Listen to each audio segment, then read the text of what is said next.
Hello, everyone, and thank you for joining us today. I have a request. If you value our show and view it as a safe space to share, kindly do so and do me a favor. Go to Spotify, Google, and search for Diversity Connects Us and share your review and your feedback. This keeps our audience fully engaged. Also, I get to see what topics you enjoy the most and create more of that for you. I have something else for you. If you'd like to support my work, I want you to go to Amazon. I have written 2 books, Emotional Intelligence, a toolkit for managing diversity, equity, and inclusion. And the second one is called Know Yourself to Know Your Employees. Please leave a review. It will cost you a cup of coffee. I just came back from vacation and I'm still in a very slow mood. So my name is Rochelle Carrier and I'm an EQ coach and authoress, and I help develop workspaces through an emotionally intelligent lens. And this helps boost inclusivity and create a harmonious and workplace environment. EQ is the bridge to DEI. Join us as we continue to share with the different voices in the DEI space. I want to welcome 2 people today that are all amazing addition to our podcast, and I'd like to leave it up to you to be able to introduce yourselves. Oh, wonderful. So happy to be here again. Did you want to go first, Eden? I'll leave it to you. Oh, thank you. I'm Keyshawn Hughes. I am a mom and a happy wife. I decided to start including that in my introduction of myself and not make it so work focused. However, my work is very important to me, and I am a founder of an organization, Neurosavvy Leadership. And we focus on helping organizations and individuals become more inclusive, resilient leaders through training and support, one-to-one coaching, and consulting. So I'm just so excited to be here to have this conversation today. And with that, my name is Eden Rudell. As always, it's an absolute pleasure to be here with the both of you. I am, I'll just name off my roles, man. Husband, son, brother.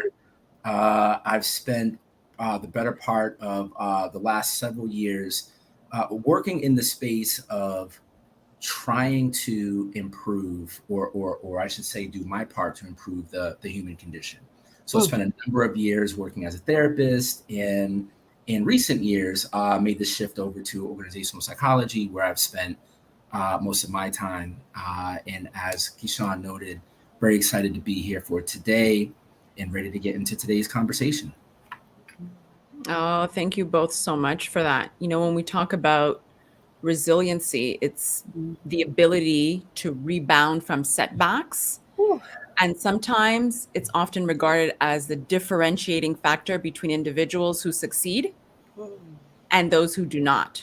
So when we think of resilience, research suggests it plays a crucial role in enhancing work satisfaction, engagement, overall well-being, and even minimizing levels of depression.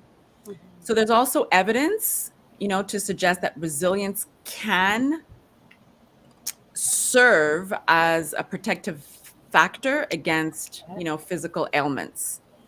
So what do you think are the common beliefs, that people have when we talk about resilience as leaders? Yeah. Such a good question. Mm.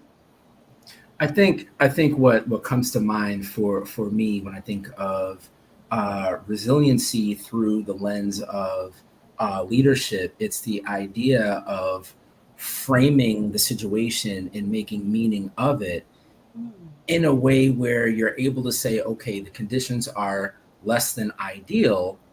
However, with positive mindset, a willingness to sort of lean into discomfort and maybe even tap into available resources, ideally, we can position ourselves to move past whatever the situation might be. Do you think that's inner strength? Absolutely. So broadly speaking, resiliency, I think, relies heavily on how we make meaning of the situation, our awareness of self in terms of what's surfacing for us in that moment by way of our feelings and our thoughts, um, assessment of strengths, and ultimately how to leverage those strengths to move forward in a positive way and ultimately be able to function optimally. Right. It's so powerful. It I just is. love those descriptions. Like whenever I hear you say meaning as it relates to resilience, Mhm. my mind goes to grief. I don't know, just Yeah. thinking about meaning making. So Yeah. I think recently, over the last few years, there are the 5 steps of grief, the shock, and then the bargaining, and then coming to a place, finally, eventually anger, coming to a place of acceptance. And then I think a sixth part of being in grief and going through a grief process is finding meaning, making meaning of that whole experience, making meaning of why you felt that intensity, why you were grieving, whatever that loss was. So I think when I think about resiliency, I feel like loss comes to Yeah. mind for me, Hmm. and then grieving. And then at the end or throughout the journey, because we know it's not a linear process getting to that place of meaning, but finding meaning in it all to, like you said, come to a place where I can identify my strengths that will get me through, that will Yeah. get me through this season, through this experience, this conversation, wherever this discomfort lies. I Mhm. just think of that, those different terms related to grief, loss, and then also finding meaning in it all.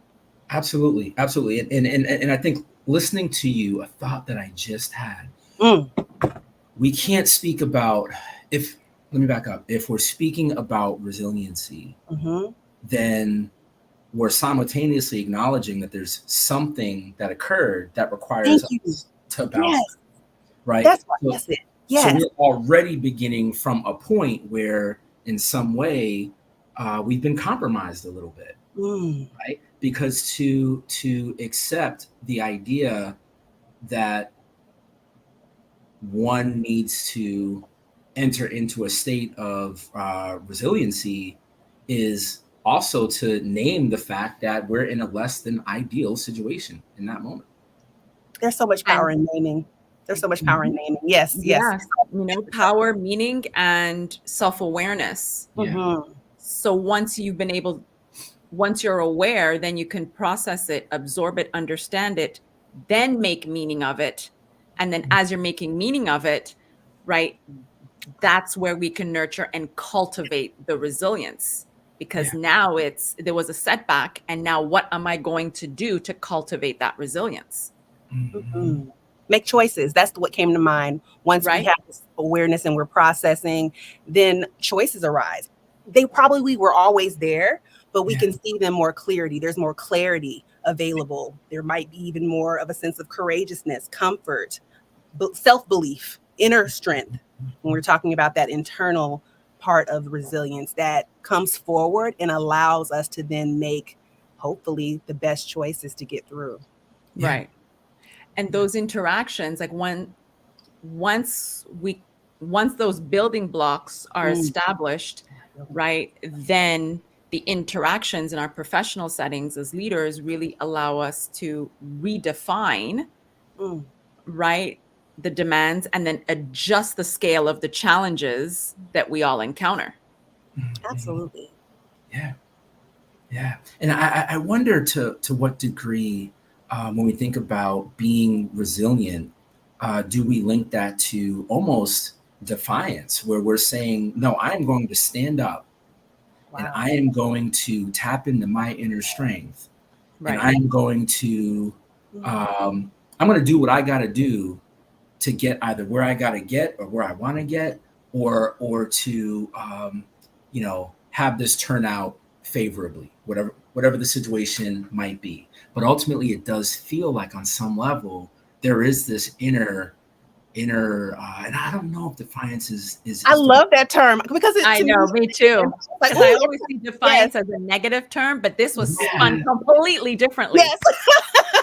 I'm thinking of defying gravity, defying the odds. Like I think Right. of that's the root of that defiance. I'm defying what's before me that is a setback, like you said, that is a challenge, that is a loss, that is causing a natural response of grief and pain. And I don't want to be in that space. So I do need to defy those limitations as they were to get to that next level, to get to that next space that's better for me.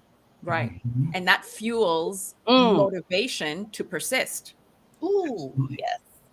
Motivation to Absolutely. persist. Mm. Absolutely. And with that, I would add that to summon that strength, we're sometimes doing so without all that one might need to be Mm. successful at any given point, right? Mhm. So we think about athletes. Mhm. It's late in the game, you're exhausted, Mm. uh, you're behind, Yeah. right? And you're having to recalibrate on the fly and Mm. summon that inner strength to bounce back. Yes. If you are, in fact, to be successful, if you are Mhm. in that game. Yes. I was thinking of the word that came to mind as I was thinking about our talk coming up today, being resourced Yeah. and having the ability to call upon those resources at will. Yeah. At will. So in the moment, at Yeah. my lowest, at my tiredest, I Mhm. have the presence of mind and spirit because I do believe there is a spiritual Yeah. aspect to resiliency. Yeah. There is an intangible substance Mhm. that pulls a person through and up and forward. And so, Yeah. yes, I think at will, just calling upon it at will. I feel like it's always in the atmosphere. If resilience is a substance, if Yeah. it is within and around and all around us, then being able to acquire it, have it at will is Yeah. something that really excites me. Yeah. Well, and I want to go back to, for a moment to this idea of making meaning. Yeah. As you know, if we go back, let's say 2-3 years ago, and we're at Mhm. the height of the Mhm. pandemic, and we're thinking Let's go about back. Ooh, yes, you got me rocking. right, Let's go back. right, and we have organizations who are facing, they're facing turnover, they're facing any number of factors that, under any circumstance at any time period, would ultimately close their doors, right? And what leaders, to some degree, had to be willing and able to do in Willing. order to persevere. And so as part of that, it's making meaning of the situation in a way where you're saying, okay, conditions are less than ideal, but I'm going to view this as a misstep, not the end of the journey. I'm going to choose to view this as a misstep, but one that I can learn from and ultimately move beyond.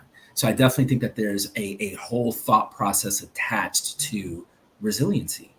Mm-hmm.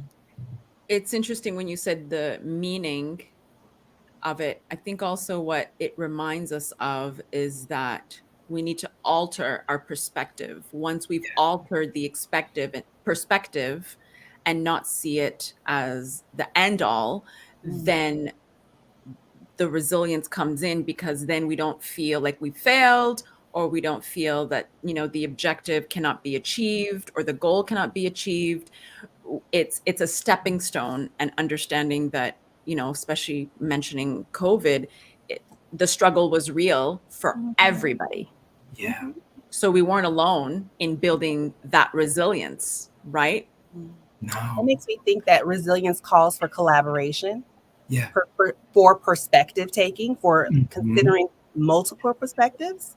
Yeah. And that is tied, in my view, to the concept of growth mindset, having a growth mindset. So there's growth attached and associated with resilience. And in my experience, there are growing pains. Like, growth hurts, it's not comfortable, right? So those are some ideas that come up for me, but just grounded in the need for collaboration. Mhm. Resilience comes through collective collaboration Yeah. and, yes, being together through it all. Through it all. Right. Well, that's and Yeah. that's so some of the stronger organizations, leaders don't lead alone. Yeah, Right. no. So it's not. I mean, I don't care how successful of a leader you may have been or think you are or whatever it is. When we dig a little bit deeper, they are joined oftentimes by a really strong team that is equally as bought into the idea of resiliency and the idea of um, making meaning of whatever it is in a way that ultimately helps set them up for success. And so I think where I'm going with this thought is the power of what we tell ourselves in the moment. Ooh. The narrative. Right. And the science behind that says Mhm. that positive perspective or positive affirmations or whatever it is, if we tell ourselves anything enough, we believe it. So, with that said, inner messaging is really, really important and critical to resiliency. Those that bounce back, simply stated, they believe that they can. They believe that they can. So what you're saying, Enos, is that our beliefs can change. We can believe new things. Sometimes I feel like people believe that beliefs are set. They're Yes. like, Oh, Grounded, yeah, cemented. right. But I hear you saying that beliefs, I can believe something else. I can believe something new. I can believe something that's in alignment with where I'm going Or where versus I am today. yes. yeah. Yeah. Right before we jumped on the call, all of us acknowledge the inner strength that we all possess, which is a common trait that's brought us together, Yeah, right? I love One of the that. things that I can, share about my trajectory. So,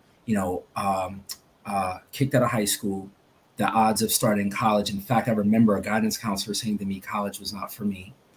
I needed to start at a junior college, 2-year school, earn my way to a 4-year, and now I sit here with the both of you, uh, with you know, as what I am, right? And so when I make meaning of resiliency, I think about it as this incredibly like nuanced and complex Mm, concept because it requires almost like it's almost like a multi-tiered concept, mm, right? So mm. I It's had the late. I had the first exactly. I had to first believe, Oh, but there was no evidence in front of me to actually say that it was possible. So now we're absolutely. talking blind You're faith, giving me chills right now. right? Now Yes. we're talking blind faith, and oftentimes, and then even professionally working all shifts, working Mm, all 3 shifts, and so all of this when we think about resiliency. What we see on the surface is often part of a much larger Hmm. uh, inner belief that person possesses. Absolutely. mm. Absolutely. I want to go back. Can you tell us a little bit more about how you often found the inner strength? Mm. If you had a support system, who was your support system? Who could you turn to? And I'll stop there because I have a lot of questions, but I'll Yeah, stop I had there. to put yeah, my chin up several times when you dropped that one, Ian. And thank you for sharing so vulnerably. I was Yeah, like, okay, I so know. inspired. yeah. Thank you. So I think the initial thought is that it occurred to me at a certain point that there was a belief about me, but I didn't have to buy into that belief, that I could have my own belief and my own perception, right? I didn't need to allow others to dictate my path. So there's that. Um, but there's also the support network. In preparation for today, I had just a few notes around resiliency, and one of the 10 strategies for bouncing back is developing a strong natural and or social network. And that's what I had. I had parents who believed in me despite the fact that the rest of the world was like, yeah, no, he's like, I sat in classrooms where I actually heard, and this was when I was an undergrad, I heard a professor say um, that I was wasting my time. Didn't say it to me directly, said it to another faculty person, right? Wasting my time with pursuing the degree that I was pursuing at the time. And it was my network of social support and natural support that, sort of formed what felt like this like cocoon almost around me. And it was one of these things of like, listen, you handle what you have to handle, but we're going to be here to support you along the way, right? And to feed those messages of positivity to you. Um, as you move along your trajectory. Right. What a beautiful metaphor of a cocoon, Mm. because I think about the metamorphosis that happens Mhm. through a resiliency process, experience through life. Like a We have these, caterpillar.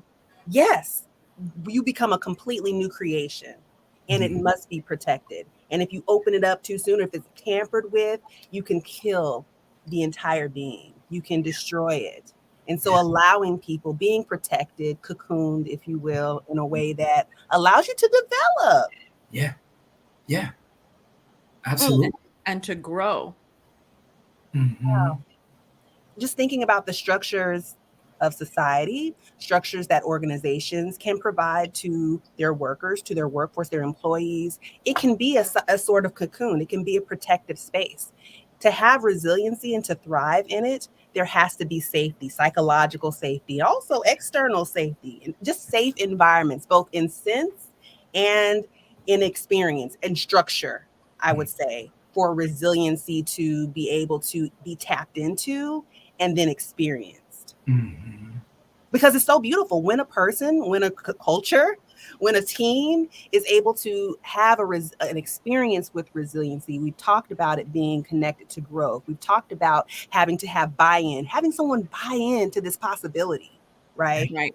Right. So there's so much that can be gained from this Tons. entire experience, and Yeah, having the perspectives, having the thinking, the yeah, affirmative thinking that says, yes, you are worth this, we are worth this, yeah. we can do this, and getting to that side, that other side, I would say. Right, right. Like I often draw inspiration from sports figures, right? Oh, I love that. And one of the um, one of the things that started to occur to me, this was like years ago, was it's interesting. So we define or we refer to Muhammad Ali as the greatest, right? And no one ever talks about the fact that if he was three-time champ, it means he lost How many times? twice. Yes. But we don't that's not what we focus on. What we focus on is the fact that he got up every time. Mhm. He had the heart, the determination, the drive, the resiliency Mhm. to bounce back. Mhm. And that is how his narrative is ultimately defined. So it's not always our wins that define us as much as our losses. And I think for me, when I shared a little bit about my trajectory, I mean, I'm just as proud of my associate's degree as I am my doctorate, because there'd be no Dr. Rudell if I didn't make all of those stops along the way. That's the multi tiers that you were talking about. Absolutely. Yeah. Yeah. Absolutely. This is great. We have a wonderful feedback here from Dr. Aaron Smith. And he said earlier that our talk is very powerful. And he said resiliency is being able to go from rejection, disappointment, and failure without ever giving up. And I think that's the key, Dr. Aaron Smith. Thank you so much for providing that feedback, because I think that's the key. When we look at resiliency, it actually means failing Yeah. along the way and getting back up, right? Yeah. Failure is intertwined in resilience. Yeah. Yeah. Mm. Yeah. To fail without shame, to fail without Mhm. being mired in guilt, fail in ways That's a big that, one. yeah, that's huge. I think it's the Mired in opposite. guilt. Yes, when we feel guilt and when we feel shame, I see that as on the opposite end of the spectrum of self-affirmation, of positive belief, of just having the belief that we can move forward and be something better, bigger, new, healthier, stronger. Yeah. Right. Absolutely. Mhm. As we come up to the Diversity Connects Us hour, I want to, ask both of you if you have any, takeaways or Mm. strategies, anything anybody can take away with today to simply be able to apply in their workspace and personally as well, because I think once you've been able to apply it personally, it's a lot easier now to apply it in the workplace, because you've already done the work. Mhm. So if there are any any strategies or a takeaway, even if it's just one, that someone could take away with today so they could practice and emulate? Hmm. So I do have a few that I would love to offer up, but before I go there, Keyshawn, did you want to share a thought or two? I don't mean to put you on the spot, but Oh, you yeah. you. Oh my goodness. I'm just really stuck on the self affirmation. And Muhammad Ali is such a great example of that. Before Mhm. anyone else affirmed and agreed that he was the greatest, he said it about himself. He said it. And within a society that would not ever, as a Yeah, Black man, as a person with enslaved ancestry, yeah. as a person who came from nothing, so to Nothing. speak. And we could say the same for Sugar Ray Leonard. People say Absolutely. the same for me. You know what I'm saying? Yeah. Absolutely. One generation outside of Yeah. sharecropping. Okay, so my lineage begins in from one part of my family in Alabama, where my uncles, my grandmother, my grandparents were sharecroppers, and before them, enslaved people. Right, but they pushed through. Their faith carried them through. We've talked about those intangible aspects of resiliency. And then I am here today with multiple degrees talking about these concepts of leadership, happy, healthy. The very first talk that I ever gave, the pivot for my entire career of being here today, I reflected on that too. My talk was Master Emotions for Resiliency in June 2020, 3 months after being laid off from my very good job during the pandemic. But Mhm. I was called upon to, within 3 months, bounce forward to, and it wasn't something that I showed up to as a shell of myself. I showed up to that experience fully, and I shared habits and things that I had practiced and ways that I had transformed my mind so that I could be a vessel for people who had jobs and wanted to keep them. So I was there talking to workers at Georgia Tech, at the Georgia Institute of Technology, about how to maintain your job during this very uncertain time that the world is going through, when people are burning out, they have depression, they have fear, they have financial insecurity, and they're lonely. People were lonely. They were closed and shut in and sheltering in place, as it were, at that time. And here I was showing up how to be resilient after just losing what was my source, a source of income for myself.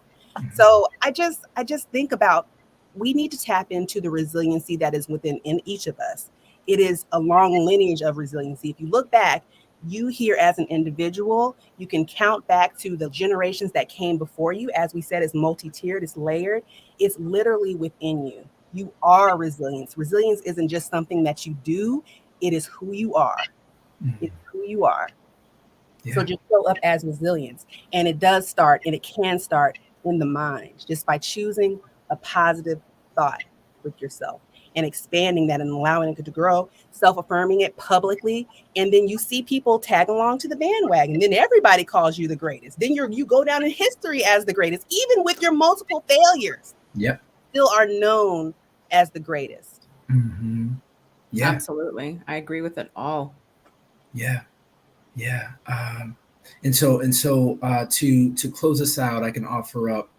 I already mentioned the idea of the importance of developing a strong social and/or natural network of support.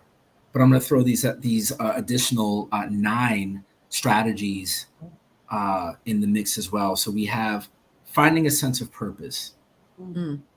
that's so big. believing in your abilities, Mhm. embracing change, Oh, Embrace. remaining optimistic, Mm. nurturing yourself, That's so big. developing problem solving skills, establishing goals, taking action, and ultimately continuing to hone the skills that you've acquired through all of that.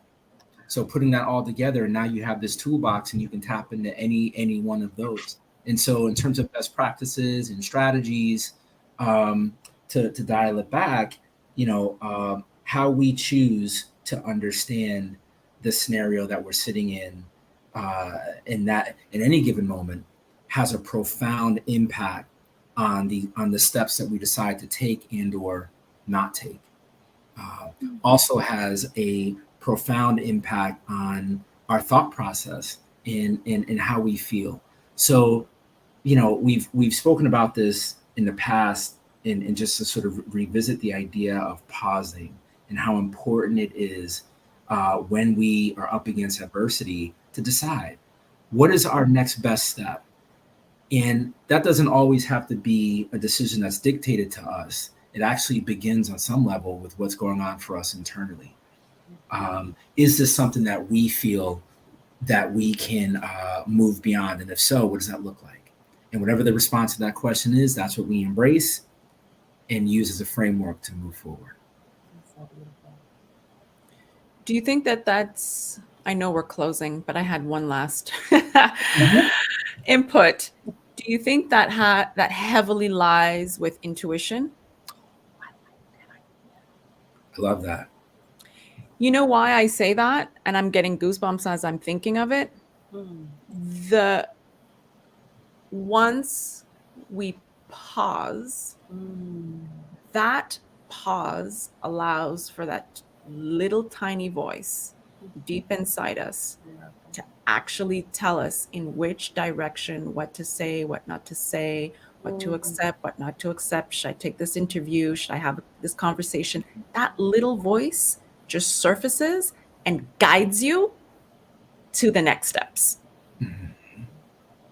And I Wow. think intuition, once you pause, because I really want to focus on the pausing, allows the mind to be quiet, because it's we're so busy in stimulating our minds with work, text messages, Zoom meetings, Google Meets, technology updating. Our mind is so busy that I think once we pause, even if Mm, it's between meetings or in the restroom somewhere, just to shh, Yeah. even if it's a moment for yourself, just you can have another perspective and a feeling of what to do next.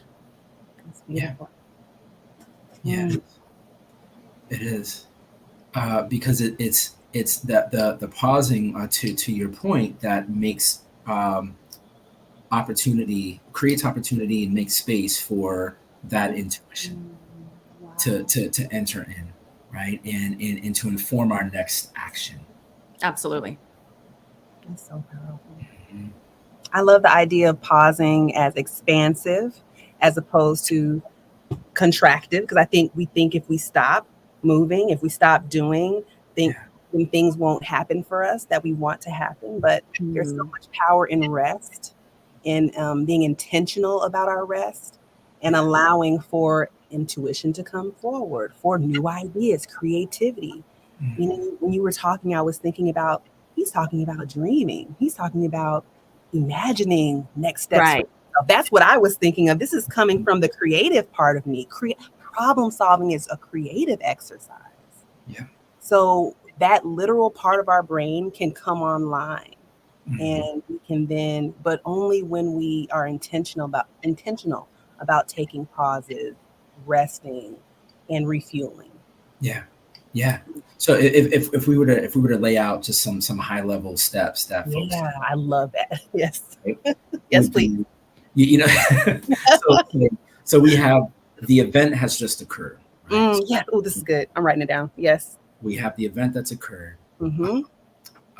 The next step, how are we making meaning of that event? Yeah. Now, with that, um, we might need to, have that moment of anger, frustration, agitation, whatever it is, because we're human. We're all sort of, our thought processes are perfectly imperfect. So we may need to have that moment. But what I might suggest is, once we have that moment, what is the most productive thought that we can attach to the situation that's just occurred, that will unlock an opportunity for us Mm, to bounce back as our best self. And so, whatever that is, allowing that thought to sort of occur organically. And what I would suggest is, this is where positive affirmations come into play. This is where blind faith surfaces. this is where our determination, our will, our motivation, this is where we tap into that inner strength and summon it, because that's ultimately what we're going to need to take that first step in the direction that's ultimately going to lead us to a win. And I'm so excited. those might be. Me too. It's Yes, that's and I good. think it's The very roadmap. powerful. And Mhm. Miss Vaughn here, she says, I had a professor who said pausing ignites the soul and allows intuition to be magnified. She says Wow. powerful. I'm Yes, reverberating. Yes, I'm like, yes, yes. I yes, love that. Magnified intuition. yes. Yes, Yeah. And power. Absolutely. yeah, and Dr. Aaron Smith, he says affirmations and he puts hot, hot, fire, fire. They Boom, are boom. game changer. Yeah. Game changer. It, Yes. it it really is. It really is. Mm. This conversation has been on fire, like Dr. Yes. Aaron Smith said. Per usual. So good. The usual. It's so I'm so grateful to be a part of this community with both of you. I'm honored every single time, and it just feels so natural and aligned with my entire spirit. So I want to say thank you both. Thank you. Thank Thank you for you. the platform Same. and opportunity. So good. Absolutely. So thank you for listening again. As we reach the top of the Diversity Connects Us hour, I want you to show some love on Spotify, Google, and Apple Podcasts. Stay tuned as we continue to share our voices in this space. To reach me, you can reach me on LinkedIn or at hello@seqconsulting.co. And to trend with us, #diversity connects us. How can everybody get in touch with you, Dr. Rudell and Keyshawn? I'll keep it simple. For me, it's LinkedIn. Yeah, feel free to reach out, and we'd love to continue the conversation. Same with me. Find me at Keyshawn Ridgel Hughes, MS on LinkedIn. So I'd love that. Yeah. It's been such a pleasure. Wonderful. Thank you.